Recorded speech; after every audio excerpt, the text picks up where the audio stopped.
Welcome to Negotiating Happiness, the show that helps you find happiness, success, and balance in your work and life. I'm Adriana, your host for this journey into entrepreneurship and personal growth. We're broadcasting live on 107.7 and 105.3 FM in New Orleans as part of the United Public Radio Network. We explore the latest strategies, insights, and stories from successful entrepreneurs and experts. From managing stress to building a thriving business, we've got you covered.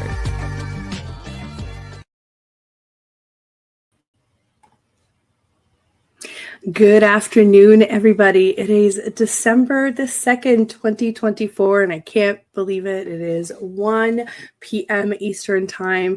Welcome to Negotiating Happiness. I am your host, Adriana Fierstro, and as we mentioned, we are live on the United Public Radio Network and UFO Paranormal Radio Network at 105.3 and 107.7 FM in the beautiful city of New Orleans.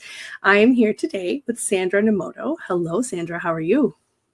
Hi, Adriana. I'm doing well. Thank you. Amazing. Thank you so much for coming on. Today, we're about to dive into some pretty interesting topics. We're going to go over, about what Sandra does, who she is. So grab your coffee, grab your lunch, and remember that we are live and we are taking questions. So you guys just pop them in the comments. If you're on Instagram, I think you know the spiel. The dashboard's a little bit weird, so I'll try and paste your question over on my side just bear with us. Okay, so today we'll dive into Sandra's experience and the social impact of the sustainable business world, and we're going to go over what the communities aren't talking about. I'm super excited about this. So who is Sandra? Sandra is an award-winning ethical marketer for cruelty-free businesses. She also offers a suite of services for authors with impact. She previously ran Conscious Public Relations Inc. for a decade, which was the fourth public relations agency in Canada to earn B Corporation certification.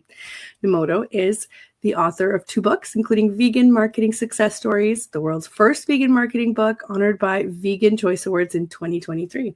On the side of her desk, she co-hosts VEG Networking Canada, Canada's only vegan networking group, and writes for several outlets. I am so excited to hear more. Sandra, how are you? How's everything going on this beautiful, beautiful December?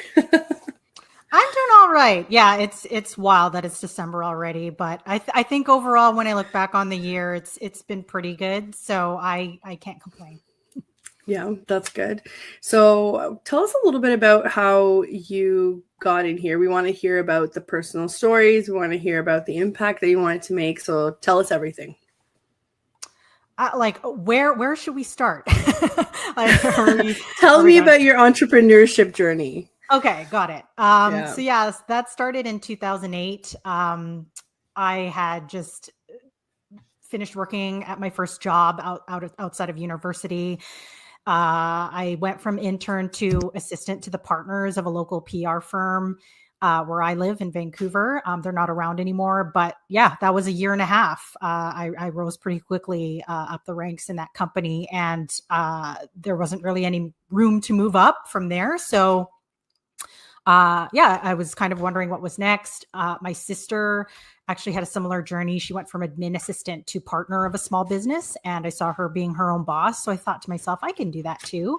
And I just started as an independent publicist in 2008. And then fast forward 10 years later, that kind of became a small little virtual agency that I had with a few team members and interns that we would bring on periodically. And then I closed that for several reasons in 2018.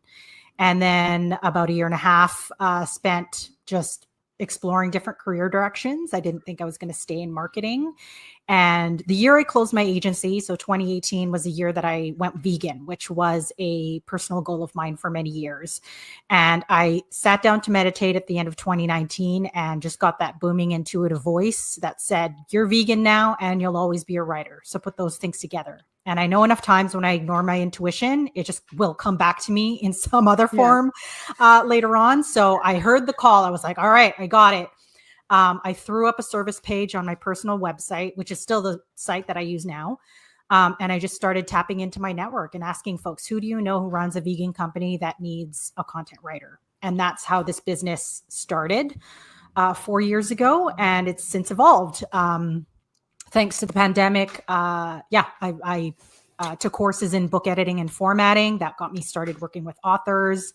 As you said in the intro, I self-published my second book. And then I also brought back the PR element to the business because I had an old client from the agency days asked me for help again. And then a new client on the vegan side asked me, to help him get into vegan media and podcasts, which I had done for myself because of my book. So yeah, I've since expanded, and that brings us kind of where we are today. That's amazing. And I love that you started your story with giving us a little bit of a glimpse into your thought process and meditation. I've always said that, regardless if you're woo-woo or not, which I feel like I'm more on the woo-woo side. Me too. Yeah, there we go. This is a good place to be. You can't ignore the scientific benefits of meditation. And that's so funny, whether you believe it's like some inner voice or some other realm voice telling you like this is what you're doing. It's kind of like that aha moment that a lot of us entrepreneurs have of, maybe this is what I want, what I truly want, what I should be doing. So finding that purpose is amazing. There's people spend entire lifetimes without finding that purpose or in search of that purpose, right? Yeah. Do you still for me, practice? Absolutely. I actually, I started to get into meditation when I started taking yoga around 2006. So that was my in, and I didn't really have like a steady daily practice until I took transcendental meditation in 2014. So that kind of, that is a very structured practice where they recommend you do 20 minutes twice a day. So before breakfast, before dinner. I've since kind of like created my own practice from that, which includes like a little bit of, like prayers, affirmations, and that sort of thing. But that really was the start of me doing it twice a day. And I think regardless of, like whether you believe in a higher power or not, I think meditation is super important just for grounding and just getting yourself quiet and ready for the day ahead. The intuition piece, I think, is different because I'll get intuitive hits like at different times of the day. Like, it's usually in the shower, oddly, or it's meditation. But I think, the intuitive hit, I think, will appear differently for folks. Whereas I truly believe everybody should be meditating. I don't care who you are, because how else are you supposed to get that quiet time for yourself except when you're sleeping? And at that point, you're not really like conscious. So, and I listen to a lot of podcasts and I hear, just whether it's a celebrity or just somebody who's super successful in business, they're always talking about the benefits of meditation. So I don't care who you are. I think it's like a must for everyone. Also, like I have ADHD, so I feel like meditation helps calm all of that down. So I always talk about it and say, you know what, this is definitely what you should be doing every day. Do I do it every day? No, I don't. But this is something that I need to kind of get into the habit of doing. It's hard to start, but once you start, it's a little bit easier for sure. And I do agree that the intuitive part is a little bit different. It depends on each person, like how open they are and how they receive messages. And we're not all the same. We're not all visual or auditory or either or, you know what I mean? So it's very interesting to hear how people fall into these entrepreneurial roles and they have such a like intuitive guide to it. And typically a lot of people, when they come on the show, they start talking about how they had a problem and they solved it with this entrepreneurial, like idea, and they made something really great out of it, which is I get super excited about because it just shows you, when life throws you a curveball, you just gotta go with it. Absolutely. Right. So what kind of so you spoke a little bit about how you help authors, in the vegan sphere. Do you work with other kinds of authors, or how has it developed for you? Yeah, I'm pretty particular on the marketing side in terms of who I work with. So it does need to be a vegan company, but on the author side, it can be anyone. So in the intro, it says authors with impact. So my criteria is whether it's fiction or nonfiction, so long as your book is meant to impact people positively in some way, like that's who I want to work with. Like if you're writing a book to try and make yourself famous, or I don't know, to offend people, that's not who I want to work with. I have worked with some vegan authors, which has been awesome. But yeah, that's not a requirement on the author side. Yeah, that's pretty cool. So let's dive into kind of like the topic that we picked for today. So what is your experience? How did you start? How did you evolve, in this like social impact, sustainable business world? Tell us a little bit about what your day-to-day experience is like. So that stems back from when I ran my agency. So I actually rebranded it to the name Conscious Public Relations in 2012. Because, I had an intuitive hit a couple of years before that. And it was really clear to me that I would really like to work with businesses. If I'm going to be promoting them, I would like to promote businesses that are doing something good for the world. And so that's why I rebranded. And it turned out to be the right thing to do, because a lot of those clients started coming to me. One of the things that I did a few years after that was certified as a B Corp. So if you're not familiar with B Corporation certification, it's essentially there's an assessment that you need to take for your business, and it assesses your business on governance. So who's in the leadership? Is it a woman? How do you impact your community? How, what kind of environmental practices do you have? There's sort of these different pillars. And so you fill out the assessment, it spits out a score. And in order to become certified, you need to have a score of at least 80 out of 200 possible points. So, so I certified the company for the first time in 2016 and started rolling in the B Corp community circles. That was great. But it wasn't until I closed that company and became vegan that I realized these communities are not talking about this huge gap that affects people in terms of social impact and the environment. And that's the animals. So we live in a world where we are coexisting with animals, whether we like it or not, right? Whether they're in our environment or we're consuming them in some way. And that is the piece that I found these communities were not talking about at all. If anything, like if they were, let's say, if the company was involved in like some habitat restoration or something like that, or they happen to be a fully vegan company, that may give you like 2 points in terms of the B Corp assessment. Aside from that, like it doesn't really take into account whether or not you're using animals in your business. And so I thought that was a huge gap. I don't know how, if you're serving meat, how you're getting certified as a B Corp, because just that piece, you're bringing cruelty to the animals, and you're also bringing cruelty to the people who work in that industry, because it is one of the worst industries to work in. The research says, you can Google that and find that out. And it also contributes to close to a third of greenhouse gas emissions. And so there's no way that we're going to combat climate change without reducing our impact on animals. And B Corp is all about sustainability and like trying to combat climate change. So again, without that animal piece, I feel like there's a huge gap in terms of social impact. So that's the reason why. I just don't think they're talking about it enough.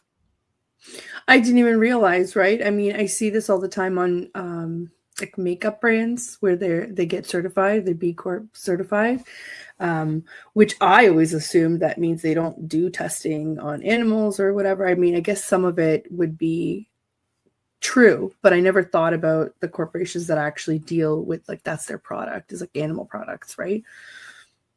I would, if they're certified, I would assume that they're not testing on animals, but unless they've got like a cruelty-free certification, which again is different than vegan, right? You can be cruelty-free, not testing on animals, but still have some sort of animal-derived product. Like I would hope that if it's a B Corp certified cosmetic company, they're doing both, like it is vegan and it is cruelty-free, but yeah, unless you're seeing those, labels, those logos, you don't know for sure. Right. It's very interesting how all of that works. And I guess this plays a major part in how you do your marketing, because a lot of people do use those certifications to kind of like gain authority and to like put themselves out there as this, it's like, hey, we're B Corp certified, right? How do you deal with that? Like, how do you deal with that in your sphere when you have people that come to you for help with marketing? Like, yeah, honestly, B Corp doesn't come across, it doesn't come into conversation too much, because I think it's still, while it is a global certification, companies all around the world can undertake it. I think it's still more known in the US versus Canada. And maybe I think it's getting more well known in the UK as well, in terms of Europe.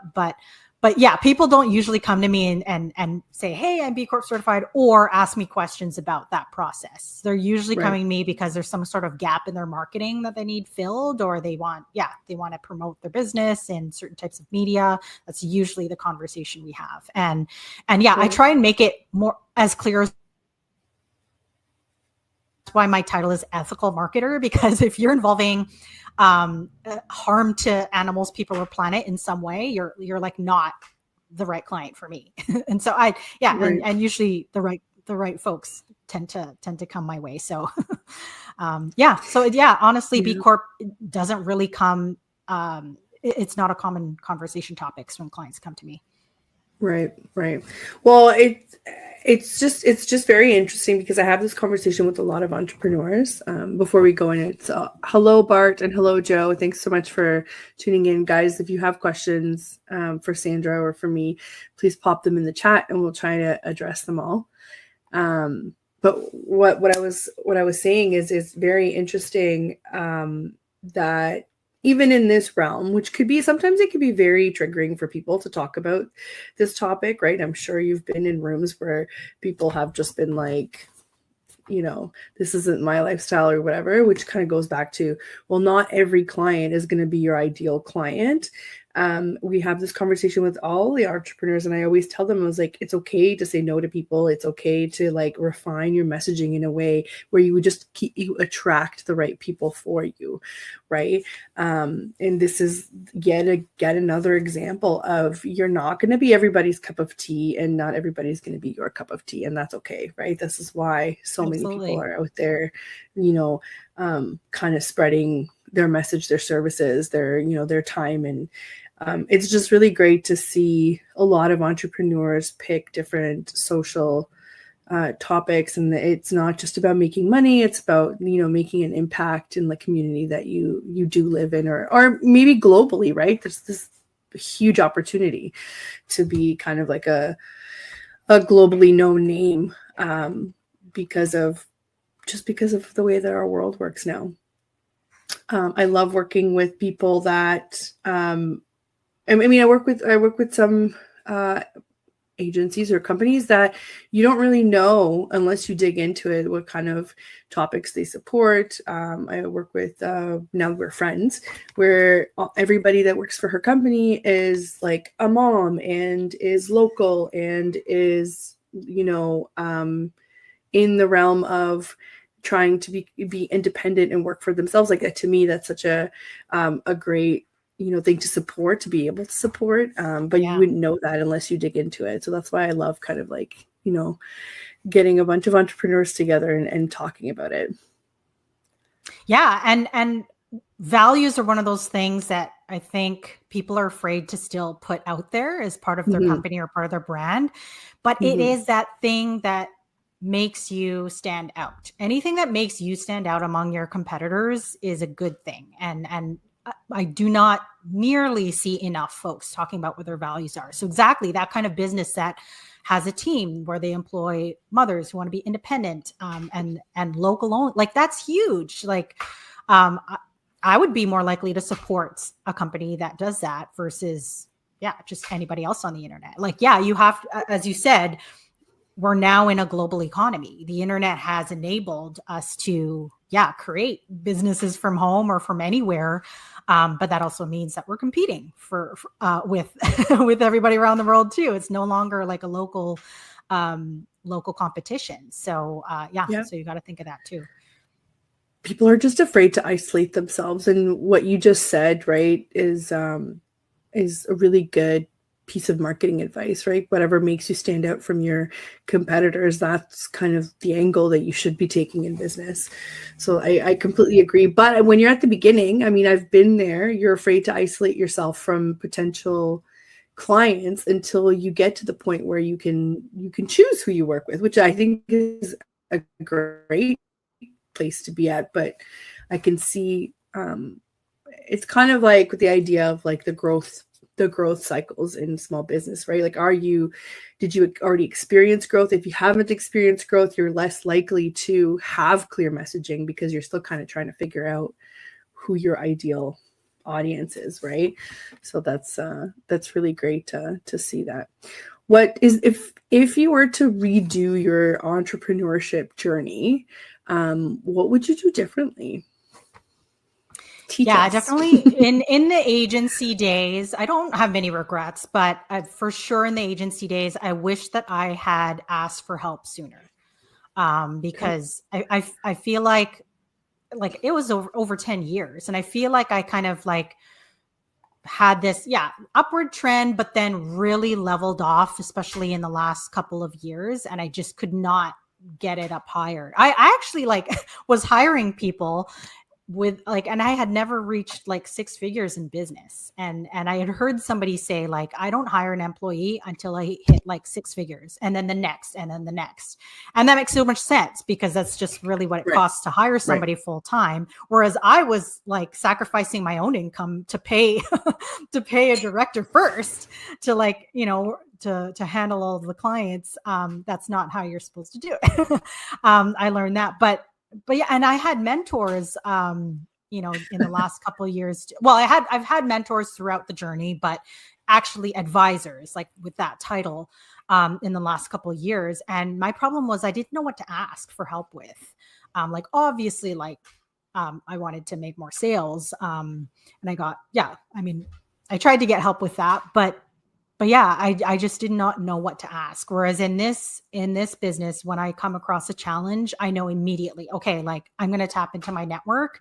I'm not working formally with a mentor right now, but I at least have a couple different vegan business communities that I can tap into and ask for support. And so, I find, I'm trying not to repeat the mistakes of that previous business by, as soon as I come across a challenge, ask for help right away, because that's the only way I'll be able to crowdsource solutions to it. So I would say that's my number one thing, is I wished I had asked for help more. Right. And I come across this a lot in my business when I talk to different business owners, and I think there's also the kind of the opposite side where it's like people try to ask for help immediately, without kind of thinking, wait, maybe you don't need help right now. Maybe you need systems, maybe you need some tech, maybe you need some, something to make your operations kind of flow a little bit easier before you just start, spending money on like a human resource, right? So it's very funny that you say that. We all have such different impulses, I guess, when it comes to business, right? And a lot of the times, I bet now, you having had so much experience, you're probably like, there are some things that I can never let go control of, right? I struggle with that sometimes.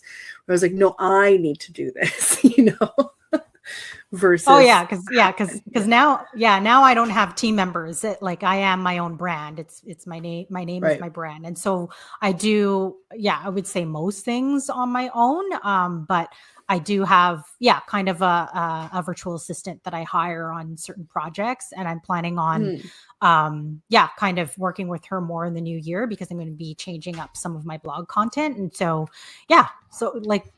That's why your network, it's true what they say, your network is your net worth, because sure. Even as a solopreneur, like you can't do everything. You have to rely on other people who can do things that, yes, you can do as well, but it's worth investing in them so that you can free yourself to do other things and push your business forward.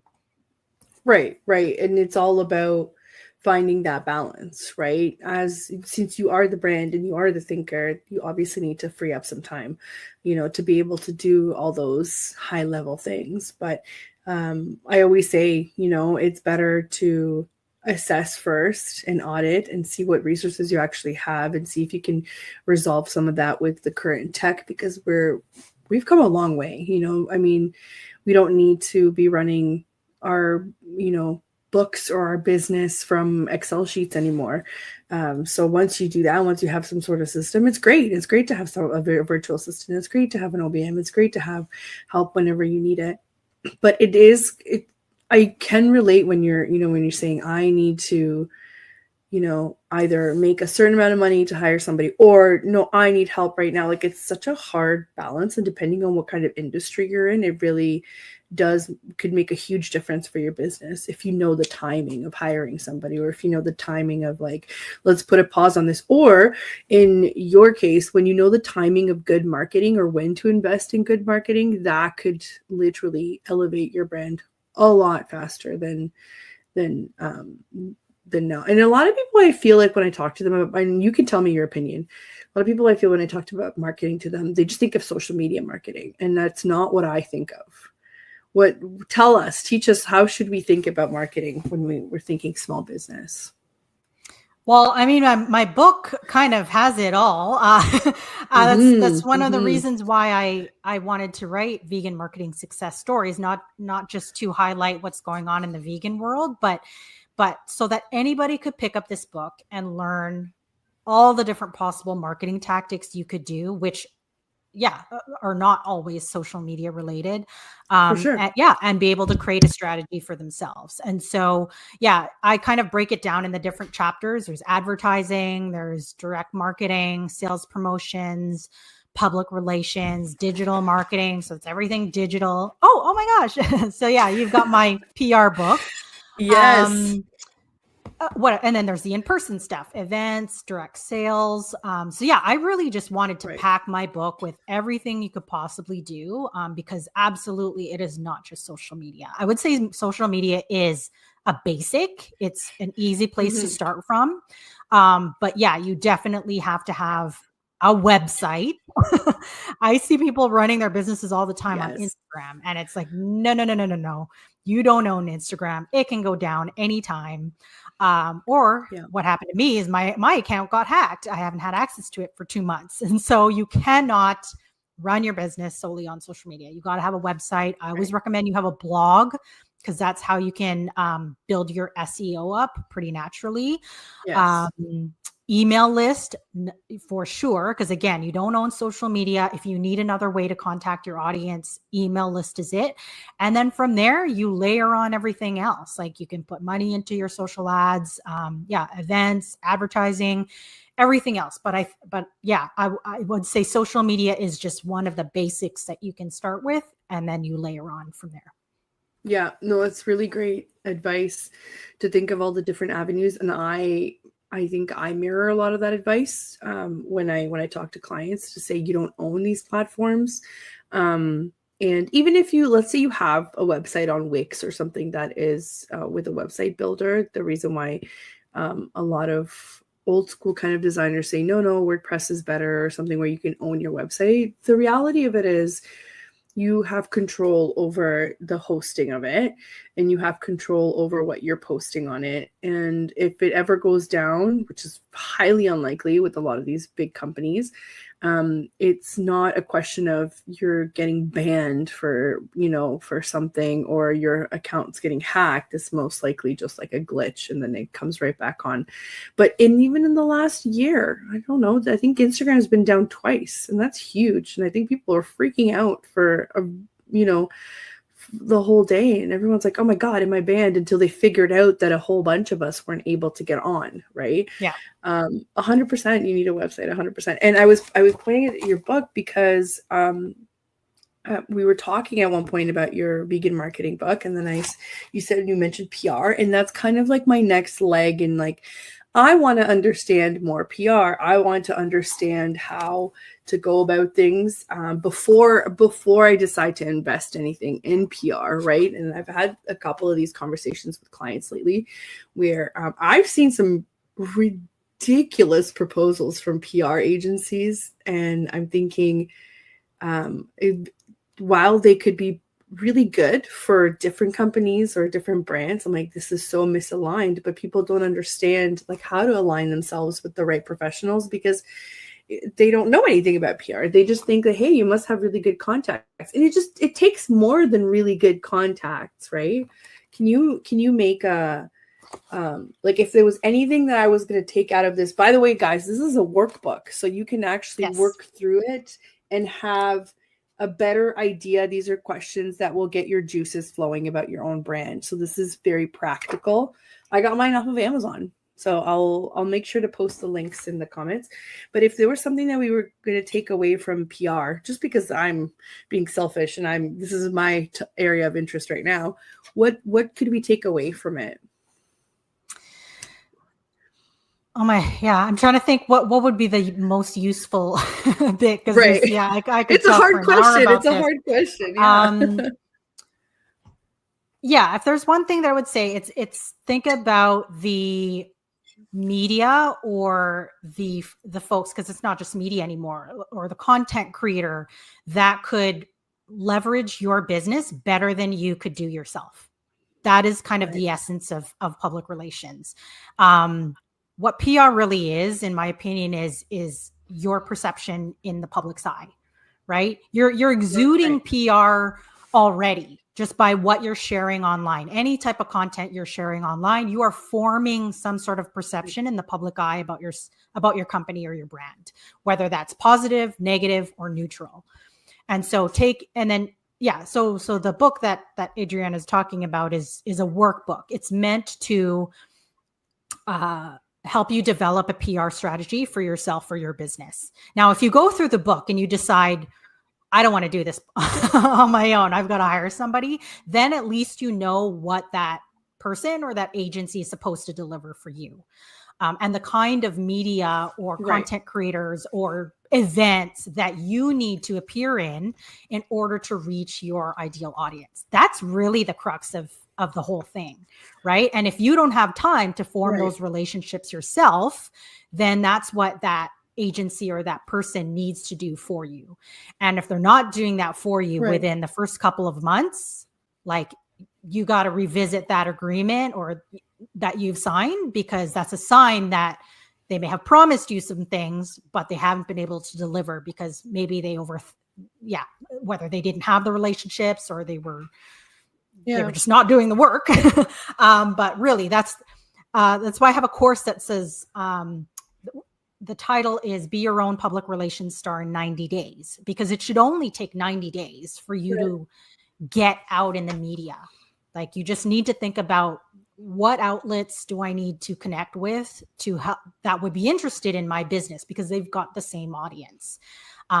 It's not rocket science. People always think like, oh, how are you able to appear in so-and-so outlet? No, I just reached out to them and I pitched them in a way that convinced them we've got a shared audience and it's to their benefit to feature me or my book or whatever. Right. That's it. Right. It has to be a relationship. It's like a two-way street, right? That's what people kind of forget about. So I like that you highlighted that. You pitched them to convince them that, it is also beneficial for them because of X, Y, Z. And it's no longer just like, I'm giving you my time, or I'm giving you my, like, especially if you have a following or whatnot, people need to realize that I don't believe that you have to have like 1 million followers to get anywhere. I don't believe that. 2, there are a lot of people who have 1 million followers and aren't going anywhere. So if we're going to like draw anything from that is that it all depends on how you go about your own brand. How authentic do you want to be with it? What are you putting out there? And are you creating a community? And we had this episode with the Social Snippet, right? So they're a social media agency, and we talked about the exact same thing. Trying to go viral and is not, that shouldn't be on your list if you're trying to build something that's sustainable. And two, there are many examples of people that have gone viral and it's actually done really negative things for their business because they weren't ready for it and they weren't in the space to be able to handle that. And then you have a bunch of people that are angry at you, right? So it can go sideways really quickly. So I love that you make it very clear that whatever you're putting out right now, that is PR, right? And you need to think about this sort of strategy. And I'm sure there are many, many agencies out there that are really good at doing this, and they are, helping their clients. It seems like every so often a client will come to me and be like, we're shooting for the stars. We're shooting for like Hollywood status. And I was like, oh, there's your first red flag. It's like, is that what you actually want? Is this the industry for it? Is that what you want to put out there? And it seems like these contracts are insane. Like so much money for somebody who's just starting out or for somebody who is looking to just kind of get to that first step. And I'm always like, you can do this on your own. And I think that's what a lot of people don't realize. You can submit a lot of articles. You can submit a lot of, pitches and put yourself out there. So that's really great advice. I can't wait to actually sit down over the break and start jotting down some things for myself. And I have these conversations all the time with other people in the industry, and there are a lot of people out there who are way better at this than me. So I was like, this is my next, I want to learn more about this, That's great. Yeah. And again, to echo what you've said and what I said earlier, agencies start at a couple $1,000s a month, right? Mm-hmm. And usually it's the bigger companies that maybe they don't have a marketing person on their team to handle media. And that's why they're hiring an agency, because that agency already has the relationships and can continue that relationship with this company and this brand. But if you're a solopreneur, you're better off, again, either, doing your own media outreach, just carving out that time, or if you, I still don't want to do it on your own, hire an independent publicist, somebody like me who has the connections and isn't going to charge you an arm and a leg, because if you're not making six figures, then you're not going to be able to afford an agency. And so pick according to the scale of your own business. I think is the rule. Yeah. And again, my workbook will give you an idea of what it's like to build your own strategy and do your own campaign. But use it as a guide. If you know that you're not the type to send out those pitches, then hire somebody who's at the scale of your business. Lots of independent publicists out there and consultants, or very, very small agencies, that aren't going to charge a huge retainer. Yeah. And they might also be able to give you some practical advice, right? Because they're kind of standing in the same level as you. If they're smaller, if they're, you know what I mean? So they're maybe seeing some of the problems a lot clearer than maybe some of the bigger agencies that are just like, they're just trying to get somebody else on the roster. Or when I'm not saying that the bigger agencies aren't great, but sometimes it's just nice to talk to another entrepreneur that has gone through these exact same steps before you. You know what I mean? Yeah. You're not just speaking to somebody in sales somewhere. You're speaking to somebody who has experienced the risk, gone through it, and you're on the kind of next level. Yeah. Yeah, absolutely. Because with an agency, you might initially be talking to the partners, and then you sign off an agreement. And what will happen is they'll assign you to an account manager, and with that account manager, they might have junior folks who are actually pitching your business. So, and that's fine. You just want to make sure that you know who exactly is pitching your business, because nobody knows it better than you. And so if you can have that one-on-one convo with whoever's on that team at that agency who's representing you, you want to make sure that they're representing you as best as possible. Because the worst thing that could happen is they land you a story, but it's let's say you're high end, but they land you a piece in BuzzFeed. That's not the audience that you're looking for. You want more of a higher end, more of a prestigious outlet to appear in. Like BuzzFeed isn't nothing, but it's not the audience that you're looking for. So yeah, those are the kinds of conversations you have to have with whoever's representing you in terms of what is the right match for your brand or your business. 100%. I can already, see the appeal of, maybe landing a piece in BuzzFeed, but then thinking, but that's not what you're, what you stand for. That's like, it's not about buzz. It's not about creating like a little bit of like, like a trend. You're not a trend. You're trying to be someone that's sustainable. It's different for sure. We got onto the topics that are so interesting that I forgot to do our intro. So if you guys are just tuning in, you are listening to Negotiating Happiness, and we are live on the United Public Radio Network and UFO Paranormal Radio Network on 105.3 and 107.7 FM in New Orleans. And I am here today with Sandra Nomoto, author and ethical marketer. We're supposed to do this halfway through, and here we are just kind of continuing the conversation. So we talked about, social impact and what communities aren't talking about, especially when it comes to the realm of B certified corporations and, being an ethical marketer in the vegan sphere. We talked a bit about public relations and marketing in the vegan industry. And I think I want to know a little bit more about Sandra, kind of like what makes Sandra happy. I know that a lot of people answer, like with, I like to help people. I want to create more impact in the world. I'm talking about individual Sandra, like, what do you like to do? Some people, like for me, it's travel. So then I can talk about travel for forever, right? So what does Sandra like to do? Let us know you a little bit.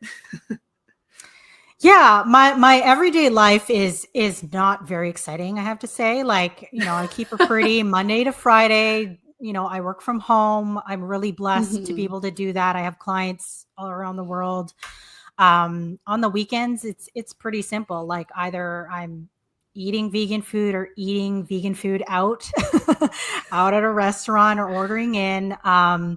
And then we hit like either a movie or TV show, my husband and I, here indoors, if we're not meeting up with friends or family. And I have a sister and a niece and a nephew. And they live really close. And so it's nice to be able to pop over to their place and visit them.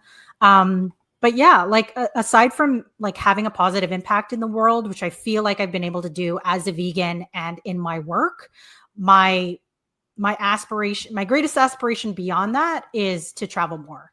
And it's been a long time since I've been like overseas. Like I've been to the US, so I'm in Vancouver. The US is pretty accessible. I feel like that's where I've been the last couple of years. Other than that, my last big trip was 5 years ago to Toronto and Montreal, because my cousin got married in Montreal and I've got a friend who lives in Toronto. So I kind of hit those two places in one trip. I've really been desiring to go either to France, where my aunt lives, or to the Philippines, which is my ancestors' home country. And I haven't been since I was 2 years old. So the motherland is truly calling me. Like if a country were to intuitively whisper to me, come home, that's it. The Philippines has been calling me for a while. So I'd love to be able to go there sooner than later. But yeah, that's it. Like my life is pretty simple. Like I'm a vegan. I try to make impact in my work, and my goal from here on out is to travel more. Amazing. I love that. And you're just so far away. I always think of, when people say overseas, it's like, oh, yeah, just hop on over to Europe. It's only like 6 hours, but for you, it would definitely be a lot longer than that. I fly out of Toronto, right? So it's not as bad as Vancouver, but I finally went to Vancouver last year. Was it last year? Yeah, last year. Yeah. So that was fun. It was like a work / girls kind of trip, which was really nice, and a bunch of moms getting together. It was great. We never ran out of snacks, which was amazing, and then we didn't have to share them, which was great. Yeah, that's amazing. I've never been to the Philippines. So you haven't been there since you were 2, you said? No, and yeah, of course, everybody will say it's changed since then because it was 40 years ago. But yeah. Wow. Yeah, I went. So I'm from Romania, and I had some not as long, but I hadn't been back in 11 years, and it just felt like an eternity. And even in those 11 years, everything just changed. And I was just walking down the street, and all of a sudden, I was like, "Oh my God!" Like all of these memories just like flood in. It's great. I think everybody should go to the motherland, especially if they're getting whispers of you need to come back. What kind of a breakthrough you're going to go through. I love that stuff. I love the, going places with a purpose. And sometimes you don't know what the purpose is until you get there. So that's amazing. So what's on the agenda for Sandra now? What's the new year kind of vibe? What projects are you working on? One that is going to come up probably in the early new year that I'm really excited about is a client's book. So she is a vegan doctor who's in the LA area. Her name is Dr. Melissa Mandala, and she's going to be putting out a book called A New Way of Healthcare. And it's about how emerging doctors or even experienced doctors can pivot their practice to focus on lifestyle medicine.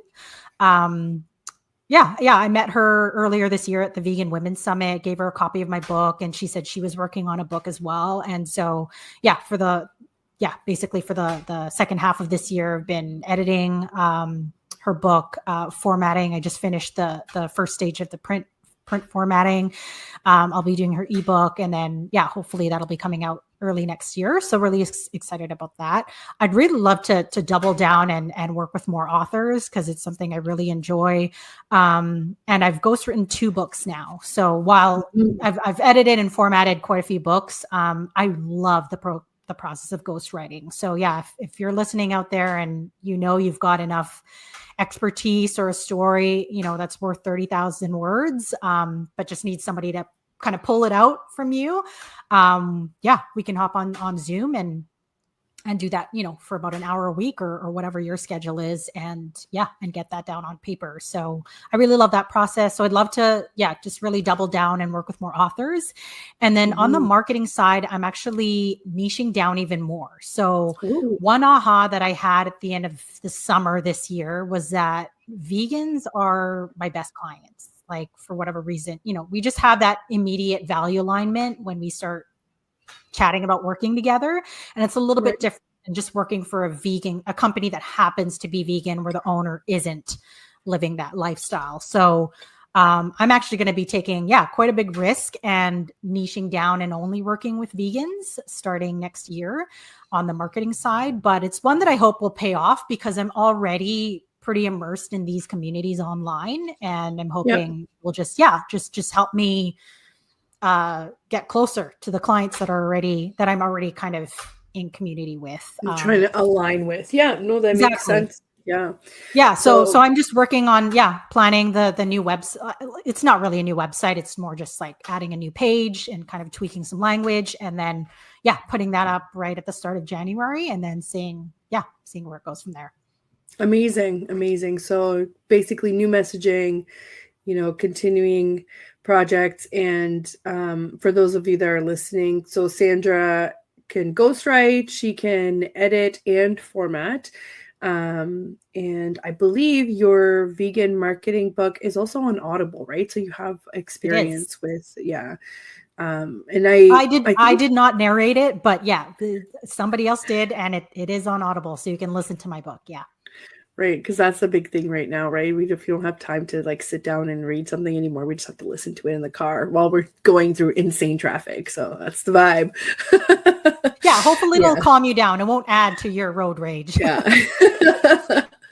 It's just, it goes to show or North American experience working is just a little bit more wild than the rest of the world. I feel like we don't value our peace as much. But that's why you got to meditate Audible at some definitely point in the helps. day. Yeah, I know 100%. You have to find ways that work for you 100%. But yeah, that's really great. I know that Sandra and I have had conversations about a future project together, so I'm excited for that. But it just seems like 2025 is around the corner, and I keep adding more and more to my plate. Right? need to delegate, maybe. I know. Oh yeah.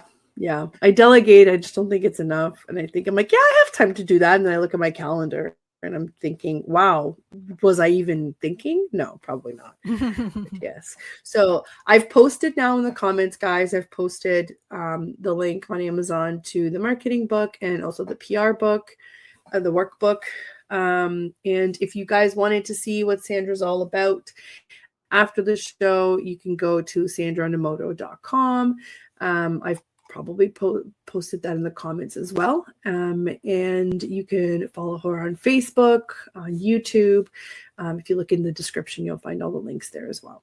So thank you so much for coming on, Sandra. This has been really great. If you were to kind of leave off the conversation for today, what would you say to you can speak to your vegan community, right? What would you say to them in terms of impact?